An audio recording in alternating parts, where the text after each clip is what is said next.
Hello students, myself Pankaj Manekar from AIMS Tutorials। मैं आज आपको बिल्कुल बेसिक से फ्रिक्शन पढ़ाने वाला हूँ, बिल्कुल बेसिक।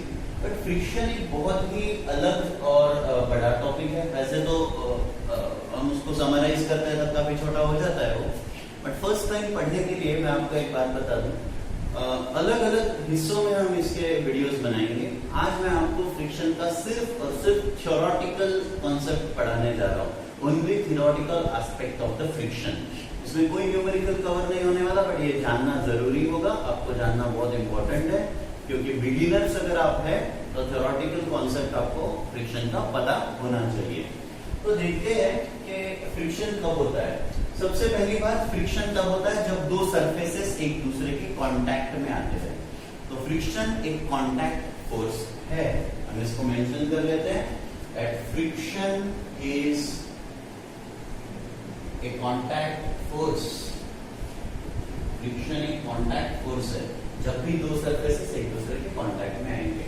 अब विदाउट वेस्टिंग टाइम हम कॉज ऑफ फ्रिक्शन पे जाते हैं कि क्या कॉज है। पुराने एक बिलीफ के हिसाब से फ्रिक्शन जो है वो इरेगुलरिटी जो थी सरफेसेस की उसके वजह से होता था। मतलब मानते थे लोग कि भाई कोई एक सरफेस है जो माइक्रोस्कोपिक, वैसे तो वो दिखने में बड़ा स्मूथ है, पर माइक्रोस्कोपिक लेवल पे वो बहुत इरेगुलर है, और इसी के ऊपर एक दूसरा सरफेस हमने रख दिया जो ऐसे ऐसे ऐसे लॉकिंग हो रहा था इसमें। और क्योंकि ये जो इसकी जो इरेगुलरिटीज है वो लॉकिंग हो रही थी, irregularities of surface, क्योंकि वो लॉकिंग हो रही थी इसलिए वो एक दूसरे के ऊपर से फिसलने में तकलीफ होती है या उसको अपोज करता है, ये हम उसका रीजन जानते हैं या मानते थे। बट कुछ देर बाद पता चला कि ये कंप्लीट रीजन नहीं है या ये बहुत सही रीजन नहीं है। दूसरा एक रीजन हमें पता चला, इंटर एटॉमिक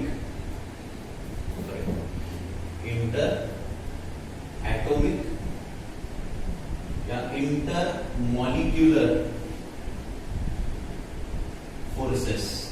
जैसे हम इलास्टिसिटी में पढ़ते हैं आगे जाके कि properties of bulk and metals में कि दो अलग अलग सब्सटेंस के बीच में एडेसिव फोर्स जनरेट हो जाता है, वही एडेसिव फोर्स इंटर एटॉमिक या इंटर मॉलिक्यूलर फोर्सेस यहाँ पे जनरेट हो जाते हैं। मतलब इवन इफ ये एक पहला सरफेस है और ये एक दूसरा सरफेस है और इनकी कुछ इरेगुलरिटीज है, या ये इरेगुलर सरफेस चाहे वो दिखने में काफी स्मूथ हो बट वो इरेगुलर हो सकते हैं, और इस वजह से मान के चलते हैं कि ये एक सरफेस है, ये ऐसा है, ये अलग अलग जगह पे कांटेक्ट में आया है। कांटेक्ट में सिर्फ यहाँ यहाँ और यहाँ एपरेंटली हमें लग रहा है कि ये पूरा इतने लेंथ का जो सरफेस है वो कांटेक्ट में है, बट एक्चुअल कांटेक्ट में जो है वो बस बहुत थोड़ा सरफेस है। और यहाँ पर क्योंकि ये एक्चुअल कांटेक्ट में आते हैं, यहाँ पर जो है आपका फोर्स पर यूनिट एरिया काफी कम हो जाएगा, प्रेशर काफी ज्यादा हो जाएगा क्योंकि फोर्स काफी है और एरिया बहुत कम है कांटेक्ट में। इस वजह से इंटर एटॉमिक या इंटर मॉलिक्यूलर फोर्सेस या एक कोल्ड वेल्डिंग वहां पर बन जाती है। और जब हम इन दो सरफेसेस को यहाँ पर सिर्फ स्लाइड करने की या इनको मूव कराने की कोशिश करते हैं तो ऐसे हजारों करोड़ों जो कोल्ड वेल्डिंग है वो ब्रेक होते हैं, और इस वजह से यहाँ पर जो है फ्रिक्शन जनरेट होता है या उसमें दो सरफेसेस के रिलेटिव मोशन को अपोज जनरेट होता है। प्रैक्टिकली फ्रिक्शन यही करता है, friction opposes the relative motion of the two surfaces. Now हम ये कॉज ऑफ मोशन देख चुके हैं, कॉज ऑफ फ्रिक्शन देख चुके हैं।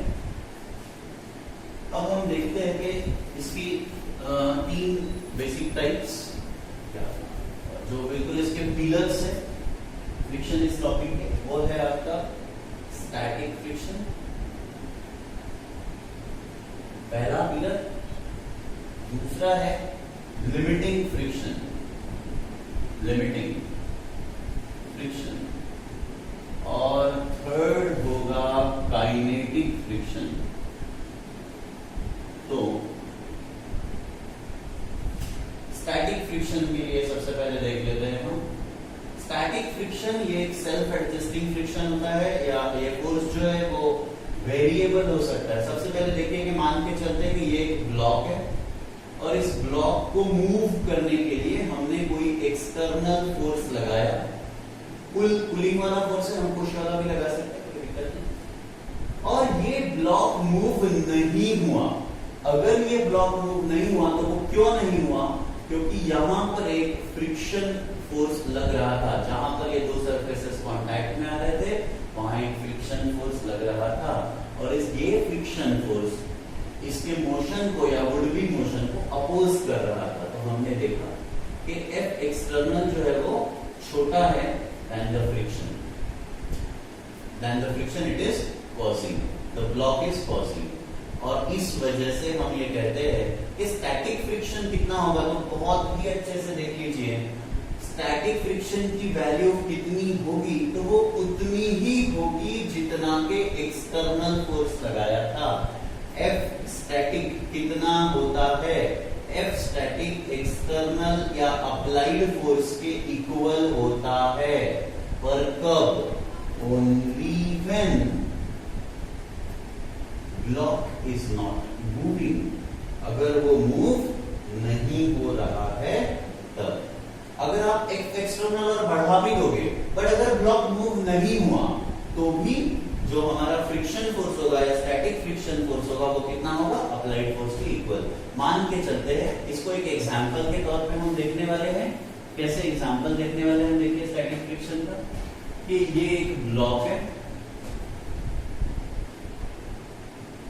और इसका जो वेट है वो 5 किलोग्राम है, mg इज 50 न्यूटन, और इसको जो नॉर्मल रिएक्शन मिली वो भी कितनी हुई? वो भी हुई आपकी 50 न्यूटन। यहां पर जो हमने एक्सटर्नल फोर्स लगाया वो भी हम मान के चलते हैं कि वो भी 50 न्यूटन का है, या मान के चलते हैं 40 न्यूटन का है। यहाँ पे कोई फ्रिक्शन जनरेट हो रहा है क्योंकि यहाँ पे दो सरफेसेस कांटेक्ट में है, इस तरफ एक फ्रिक्शन लगेगा। और अगर इस एक्सटर्नल फोर्स के वजह से if block does not move, हम मान लेते हैं अगर ब्लॉक मूव नहीं हो रहा है तो हम सीधा सीधा लिख देंगे कि हमारा जो स्टैटिक फ्रिक्शन है वो कितना है?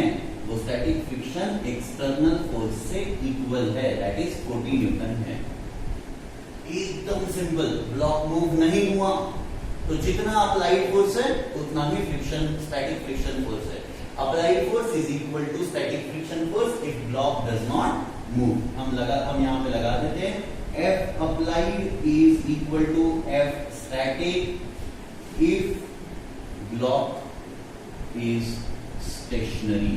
ये एक रूल की तरह आप इसको ध्यान में रख लीजिए, ठीक है। यहाँ हम स्टैटिक फ्रिक्शन को देख ले। अब अगर मैंने यहाँ मान के चले कि F एक्सटर्नल, F नया एक लगाया, F डैश एक्सटर्नल को बढ़ा दिया, वो कितना किया हमने? उसको कर दिया 100 न्यूटन।